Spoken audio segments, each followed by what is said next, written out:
Welcome to the Broad Street Review podcast. I'm your host, Darnelle Radford. Today on the podcast, storyteller Aaron Pang stops by to talk about the 2025 Philly Fringe offering, Falling, a disabled love story, completing its tour in Philadelphia. Here is my interview with Aaron Pang for Falling, a disabled love story.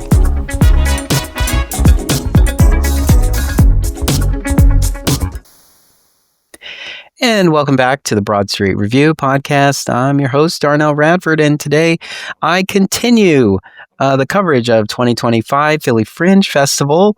I've seen a lot of great shows, and I've had a lot of great conversations, and this one I'm sure is shaping up to be a great conversation as well. I am in the virtual studio with Aaron Pang, whose production Falling, a disabled love story, was presented at the Fringe this season. And while you're listening to this, the show has closed, but I hope you have seen it. And this conversation will be sort of complimentary to your previous experience. So Aaron, welcome to the podcast. Thank you.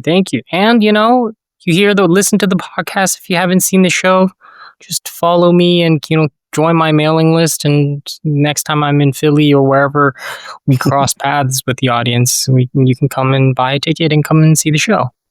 Absolutely. I think that is the thing that is great about festivals is that the artists don't go away after the show closes. It's just the show's closed. But now it's like, I need more. Yeah, exactly. What else do you have? Tell me another story. Yeah, exactly. I was looking forward to your piece. I saw it when I was making my own Fringe picks. It was in my calendar. It was out of my calendar briefly, and then it was back in the calendar. So I was glad to have it, and glad to experience it. So we'll get started by just telling us about Aaron. Yeah, sure. I am an Oakland native from Oakland, California. I am, what do I usually say? I am a lot of things. I am like Chinese American. I was born here. I am the child of immigrants. I am disabled. I am a storyteller. I am all of these different identities. And I think when I tell stories, I try to tell very complex stories that are true to myself and that help kind of people navigate and break out of the kind of tropes of who they are, and to be able to kind of tell the story that is most like authentic to themselves and their kind of multifaceted identity.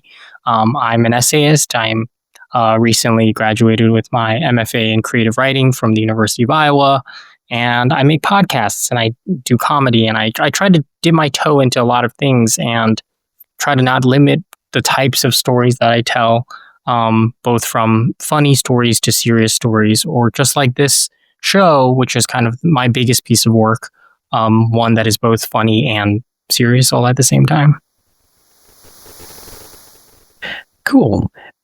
So you also mentioned that you're a choir boy, or that you were a choir boy. Are you still singing? Do you sing professionally now? I don't sing professionally. I haven't sang professionally in quite some time, probably since I was a child. In terms of like house, I did a cappella in college, but that was much more like messy and silly and stupid. But no, I don't sing like professionally anymore. I wish to, but it's we're not professionally, but I hope, like, my love for singing is more just the act of it and like the feeling of it in the body and things along those lines, and much less like wanting to perform for people. And it's very hard to find groups of like a group to sing with that isn't interested in performing, but just interested in rehearsing, which is like a weird balance that I'm interested in, making music with a bunch of other musicians without having to really perform for any sort of audience, which is like kind of antithetical to like the way I think about stories and what I want to do with like the stories I tell. Yeah, it's like if you just want a jam band with a couple of musicians in the Yeah, neighborhood, and yeah, you're like, "We should exactly. go play at that bar, man." Yeah, yeah, no, it's like I am never looking. I never need to do another like recital with just our friends and family. Like I just don't need it. And it's also like I want to do a cappella or I want to do like mainly choral music, and it's that weird balance of needing to find the people with enough skill to be able to do that, but also not care about performing, which again is like a very strange animal. Yeah, it's also interesting to have so many years of it under your belt, and then it's just in the fabric of who you are. Yeah, yeah. It's like it's who I am. Yeah, I am a choir boy and I'm a choir man now. I guess that's a weird way to put it, but yeah, it's that like inevitable part of you feel that about yourself and then you look around and people don't really know that about you and you're like, "Huh." Like it's a little strange, but it's like yeah, it's a part of who I am. Cool. Um, I I'm interested to know, like, do you have a style of storytelling, or are you just inspired by certain things and then you write about them? Like, talk a little bit about your writing process. Sure. I mean, the style for me is like where I started with storytelling, at least, is in the most like traditional form, where I like with the moth story, try to keep everything in like a tight 10 minutes, 12 minutes, right? Like, or like a 5 minute for the open mic, right? And those stories are really, they're really amazing. They're really a great way to like look at the kind of diversity of people. And that became my aesthetic of what my a lot of my work looks like. But I also think that a huge part of my work is trying to break out of this pattern and to either move into things that sound more casual or things that are even more like lyrical or like kind of more poetic, right? What I am best at is what you saw, right? It's this type of like I'm just on a stage and I'm not necessarily acting a lot. I'm not doing a lot of characters, but I'm just walking you through something that happened and then trying to extract some meaning out of it. And I think that for me, like my mode is mostly sincere, right? Like it's funny in relation to the piece, like the things that I care about are very sincere, which puts me in this kind of middle ground between theater and comedy where like I want to make jokes so that people can hear the sincere message when like a lot of stand-ups for example are like kind of cynical or they're like there's no necessarily sincerity is not required for the art, right? And then theater sometimes takes itself quite seriously and and I'm just kind of in this in between where I'm like doing this like Spalding Gray. I'm in the middle of I'm just sitting telling you a story and trying to be as bare bones about the work as possible. How this piece came to be was this was a story. So it references this was a story that I've known that I wanted to tell. Right, it's the story of this kind of coming of age, how to find love and how to find sex story. And I think my journey is interesting and different. And I don't want to spoil it, but it's like it kind of walks out of the traditional norms of what we think people do to find sex or love and things along those lines. And I've always wanted to tell it, and I wanted to tell it with making it really explicit about disabled sex, right? To not have the like, and then we fade to black and we know the sex happens. It's like, no, I actually want to talk about this thing. And so it just became like, how do we tell the story without just telling the story? And I wanted people to be able to reflect on their own experience of it. And yeah, it started as a piece that I performed that I worked on for my grad school. This was my like grad school thesis. And so yeah, like that's kind of where it all started. And what was the response in grad school?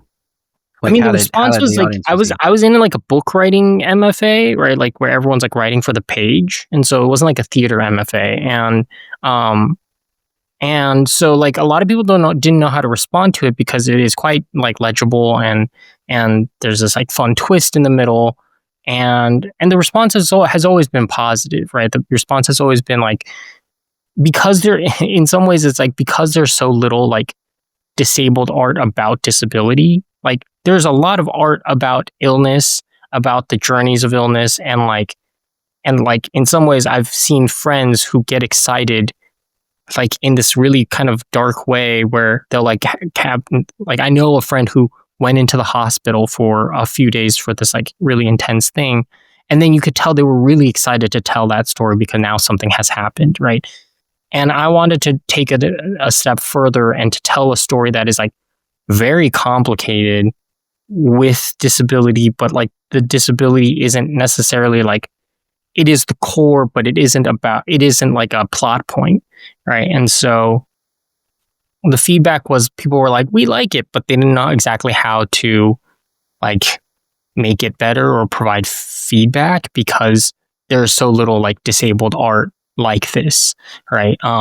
People don't have the expertise to give feedback. They're just kind of receiving it. And the reception was good. Cool.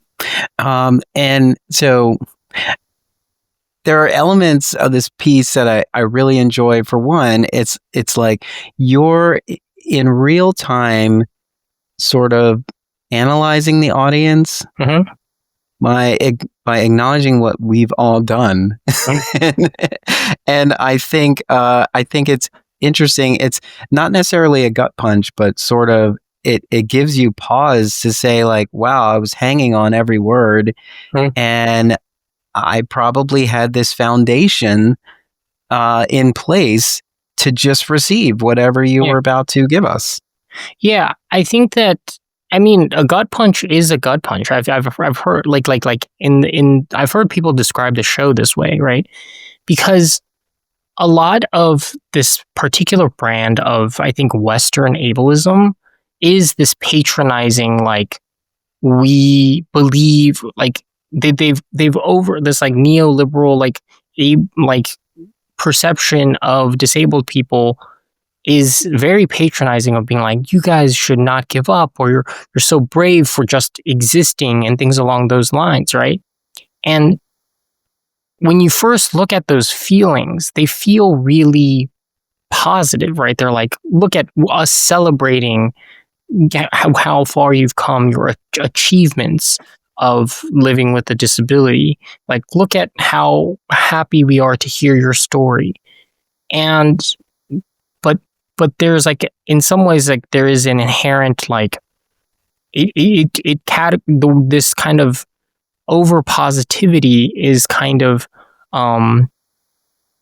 it seems great, and so like critiquing it feels petty, right? Sometimes, right? And so like it isn't until you see that it is a larger pattern, right? That everyone feels this way, that there's only like kind of one opinion. I like in the show I talk about Forrest Gump, right? Where it's like this movie is just about this man who has like a semi-developmental disability but he's able to run, and so there's this like really like everyone enjoyed this movie so much back then because we collectively have this really clear understanding of what we think of what he's able to do, and if he's able to exceed that, he's like a hero, right? And so critiquing those good intentions feels really hard without doing it like live right there when you're catching people in the moment. And so the show is trying to get you to feel your feelings and to see how you're reacting, and how a lot of how audiences watch not just my play but plays in general is actually not just about what is in the play, but what is our expectations, and what all of this kind of like unsaid information that they're receiving, right? If they're like, be it race or gender or queerness or any of these things, it's like you see a person on stage and an infinite amount of judgments are made instantly, right? And that actually affects a lot of how a piece is received. But specifically around disability, there's a lot of this like patronizing, oh my God, you're so amazing, you're such an inspiration, congratulations, even before I even start saying anything, right? And that isn't about the art, it's about the audience and had their own expectations, and I wanted to catch the audience like in the middle of that. Yeah. And it's so great the way you do that execution, because there is a mindset in theater that when you sit down in the theater, everything is polished and perfect and ready for this audience to be presented to. And perhaps it's a society view that someone living with disabilities isn't that perfection they're looking for on stage, which is also very interesting because not all disabilities are visible. Yeah. And so we form this opinion based on what we're seeing, and it's always in contradiction to what we actually know. Yeah.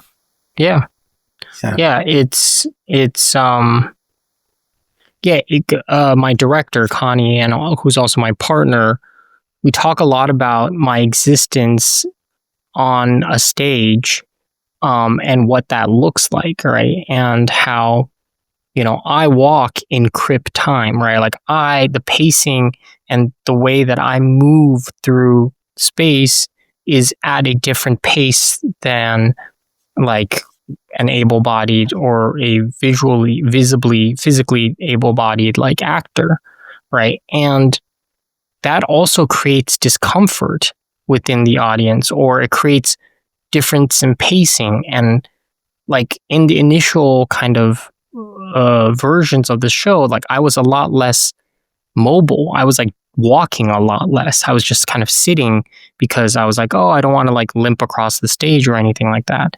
But like to embody that and then to show it and then to normalize it throughout a whole hour, I think is like a really key piece of a different type of like subconscious confrontation with the audience. In the piece, you are with a cane. There's a moment where you don't have it. Yeah. How comfortable are you without it? I mean, it's that's an interesting question. I mean, like I can move without it sometimes, but I also can fall without it, right? Like I'm actually quite uncomfortable with it. It's not like, sometimes you'll see at the grocery store like an old lady who like walks perfectly fine, just carries a cane. Like I'm not that, right? Like I definitely need it, and it's like it's pretty essential, but it's like creating that. It's funny because sometimes I call them stunts, where it's like I create this true discomfort for myself, right? And then the audience projects even more discomfort, where it's like I'm not walking on a high line 100 feet off the ground, right? Like I'm just like kind of limping across the stage, and you can feel this like teetering, like, oh my God, is he gonna fall, right? Like like when I was doing a lot of pitching when I was in Edinburgh, like the line that we started to default to audiences to try to get them to come to the show was like, come find out if he falls on stage or if he falls in love. Right? And it's like people were just like, oh my, like the one of the constant responses was like, well, I hope it's the latter. And you're like, why? Falling in love can be just as painful, even more painful, right? Like it's this funny thing where, again, you create this tension, and it's funny and it's silly and it's and it was a play on the title. Yeah, exactly. There's three levels of the types of falling that happen within the show. Yeah. There's a moment where you're on top of the what do they call those? It's not like the table. Yeah. I was going to say table, but I know it's a specific table. But when you were on the massage table, I do feel like the audience is feeling extra concerned for you, as if you haven't rehearsed this. Yeah, it's like you know what your capabilities are. It's so fascinating that but that's the same with like circus, right? Like you watch and you go to a circus show, a circus show is like they're professionals. They do this every single day, right? Or they do it all the time. They have trained to be able to stand on a chair on top of a rolling thing that is balanced on their, like, to do a handstand. They know how to do this, and yet there's still a tension, and that tension is not the performers, but the tension is the audiences, right? And I'm trying to get people to see that their own reactions to the thing. Yeah. I've seen a lot of Cirque du Soleil performances, right? There's always a moment where their more challenging stunts are, in a segment. And in the segment, they're often, it's built in that mistakes will happen. Yeah. It's about keeping everybody safe. And so sometimes they get to like a height where it's just like, I don't know if they're going to make it.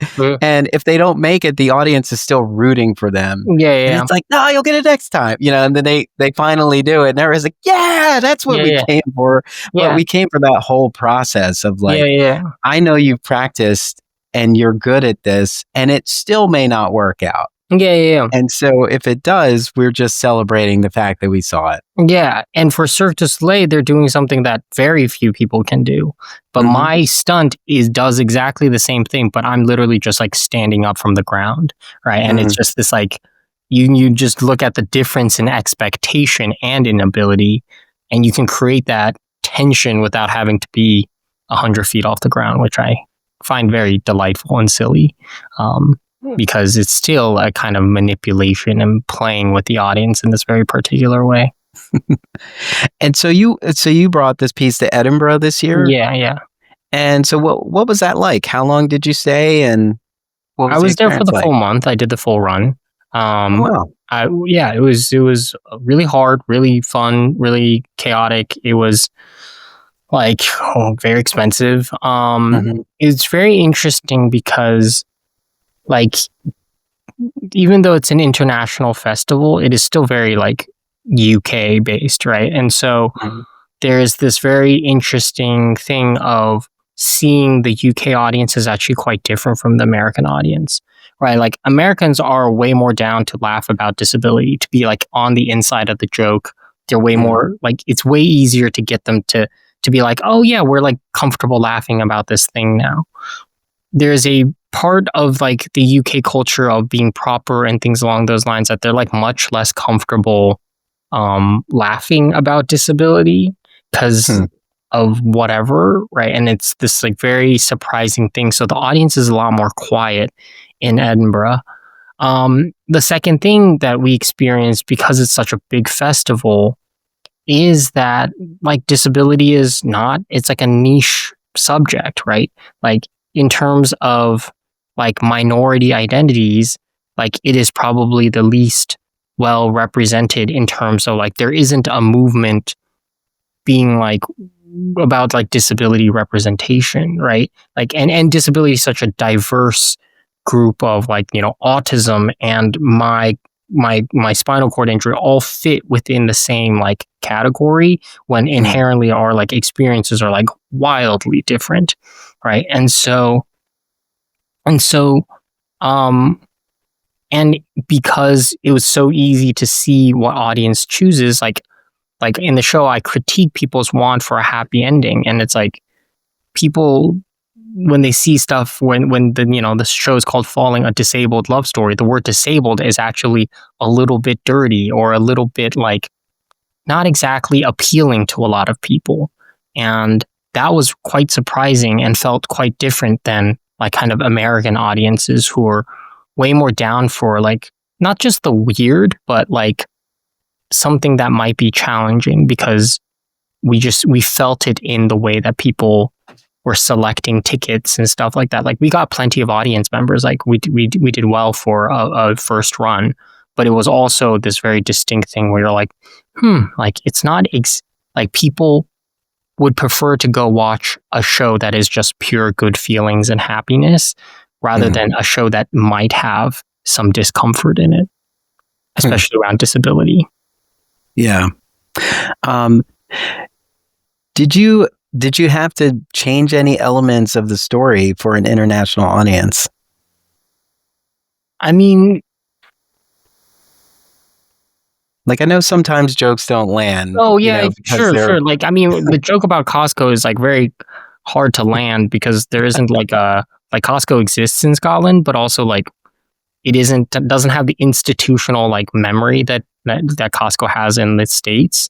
Right. yeah, And so like, yeah, we had to adjust some jokes. I didn't adjust that joke in the end because you're like, there's literally no like equivalent in the UK. You can't be like Tesco or like Sainsbury because there's no like yeah. membership thing. Right.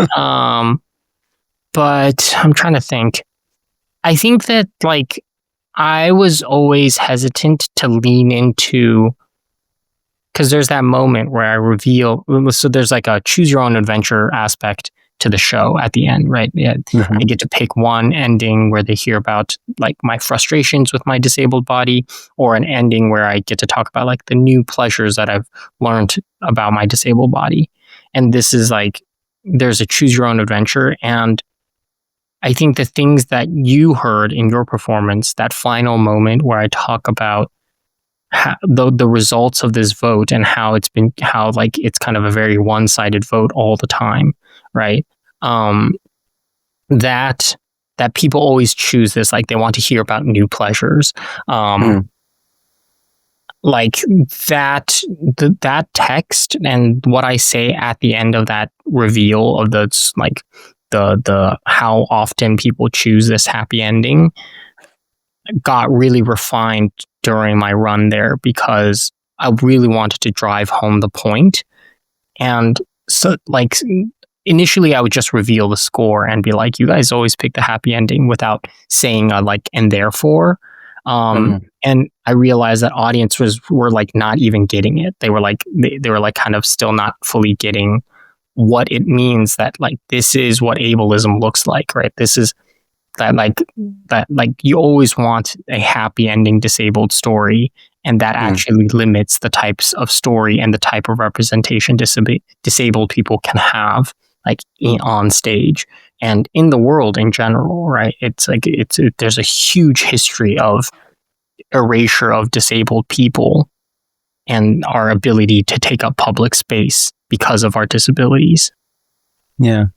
I wonder if it's also because because the audience has been given a choice that they're just choosing the more positive instead of what they think might be negatives, hearing the challenges. But also, I wonder if people feel like it's sadistic to want to know what your challenges are.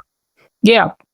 I mean that is we during early readings that's like some people what they say they're like, oh, I don't want to pick a challenge ending because I don't want you to experience it, which Mhm. is the most ironic thing ever because I live it, right? Like I live the Yeah. sad part regardless of whether or not I perform this on stage, right? It's still just about like yeah, they want to pick the more positive thing, and again, on paper, it feels like a really good, well intentioned thing, but there is actually like deep institutional like issues and problems with only wanting to stay on the positive, right? It erases the humanity of what it means to have a disability, right? And and I'm not just trying to make you feel bad. I'm just trying to like let us. It's like a different thing is it is the misalignment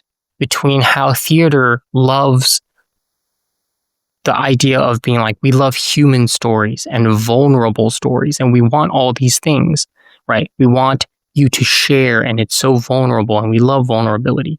And then you're like, no, you only want vulnerability that makes you feel good, right? You don't Mhm. actually want vulnerability that shows you the darkness of the world, right? Like a lot of the time people talk about how theater is so important during times like this where people need hope. And you're like, sure, but sometimes theater or sometimes stories are meant to be able to show you the what the truth is and what's actually happening in the world, you know, and Mhm. like that I feel like is in conflict with each other with between what people say that they want, which is vulnerability and honesty and things along those lines, and what they actually want, you know. Yeah. And those stories, like a lot of one acts, they sort of end kind of posing a question, like they Yeah. don't quite finish. And that's a challenge for the audience to sort of Yeah. say, where does it go after this? Yeah, I don't know. What do you think based on everything that happened? Like, what do you think happens here? Yeah. So what is next for Falling, a disabled love story? Right now there isn't much going on in terms of just like I'm like Philly Fringe was like the last stop of a year's worth of like I did Hollywood Fringe in the fall in June, and then I did Edinburgh, and then now I did Philly, and it was like a bunch of really great performances. Right now I'm like looking to try to program that isn't like solely produced by myself, right? And so I'm trying to like program with like bigger venues and find ways to perform at some universities and things along those lines. And it's been really like Edinburgh also opened some doors to allow me to to just start conversations with other people.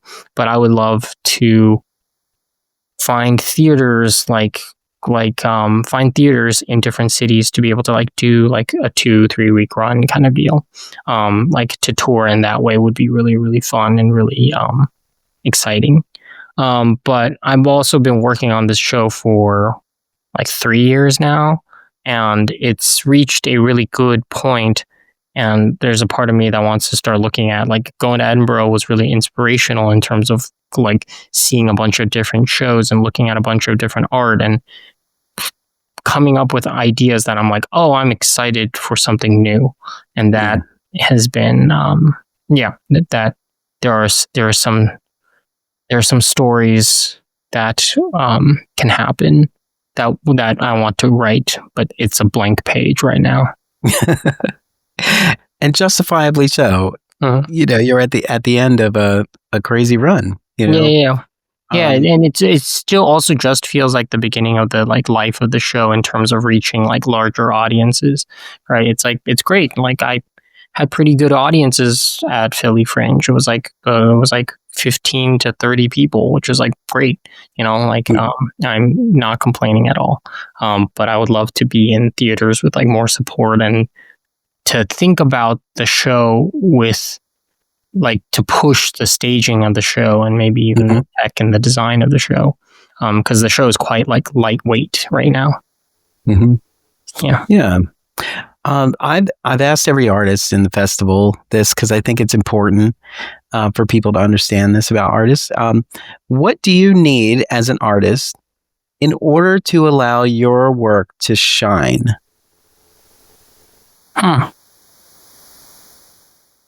What do I need? I mean, the very practical answer is money, but that's just a very like, because I think it's so much of it is that it's like you just can't reach people, right? It can't be like, you know, like if I'm promoting the show by myself, it's like it's really hard to reach a lot of people. And I think that there are plenty of disabled and non-disabled people who are interested in a show like Falling. And like you've seen it, it's pretty like legible, and it isn't like deeply like kind of fine art. Like it is art, but it's not this like kind of fine art abstract thing. It's very like tangible and grounded as like a piece, right? And it's just like outreach and word of mouth, and like that is practically allows my work to shine. I think it's but on a kind of a more like higher level, I think it's engaging with audiences that are like really open, right? Like trying to find audiences to be open to things that they're not used to hearing. I think that is something that I think is slowly like disappearing. Like everyone wants to know that the thing that they're walking into is exactly the thing that they want, right? And there's an absence of openness. And like as an artist, I understand that most of the shows I walk into, I will not remember or I will not care about, but it's a willingness to be open to be surprised by a piece of art, or to even find the 3 minutes out of a 30-minute thing that you'll love and you'll remember, right? And I think that a lot of audiences want that guarantee of whatever exactly that they're paying for or they're getting. And I think that having that openness to take a risk and buy a ticket to something that you don't know anything about, I think is something that would allow my work, not just my work, but a lot of work to shine, because I think there's a lot of stuff that is really exciting that, yeah, it becomes an issue of just like whether or not people are willing to take the risk. Yeah, that's that has been an interesting. Like I'm like, it's like such an interesting question, because I was like, I don't know, people buying tickets, you know, like it's like what do other people say? Well, you do think beyond the money. It's kind of like a foundational. Yes, they all need money, but what else? There's been conversation. A lot of answers have been collaboration. Being able to work with other people to kind of allow this to see its reality.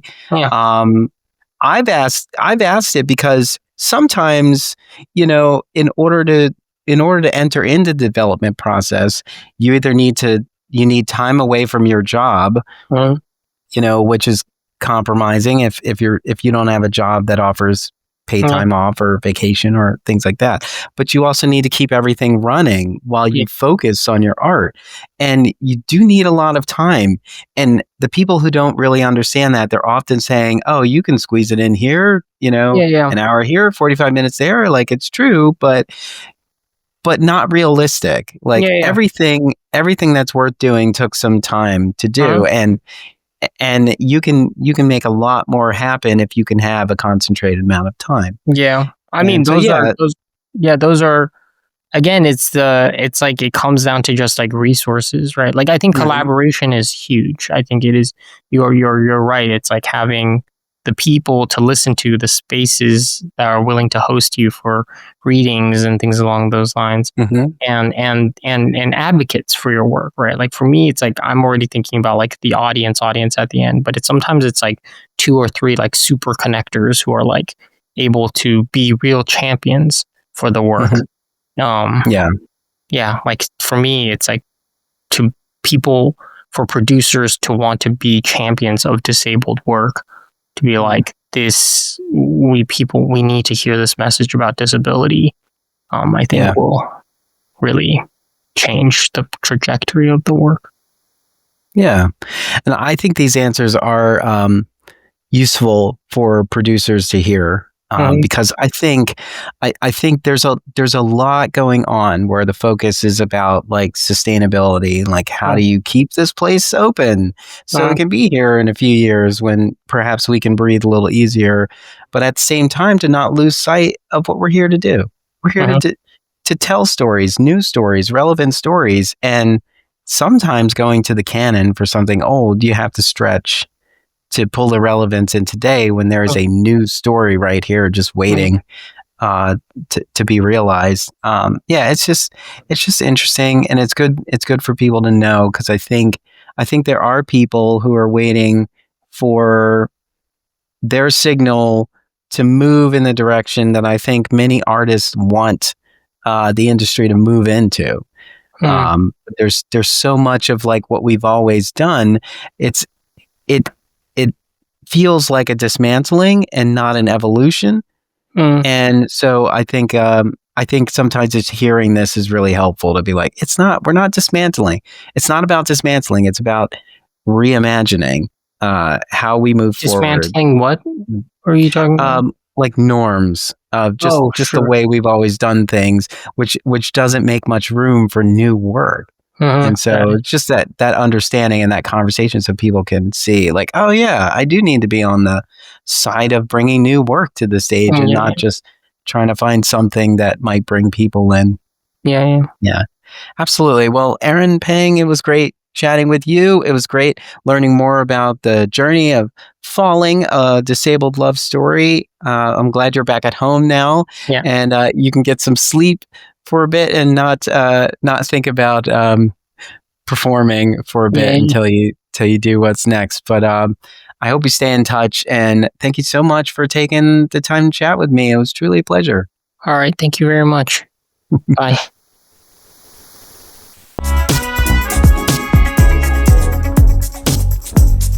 The Broad Street Review podcast is an Emory production.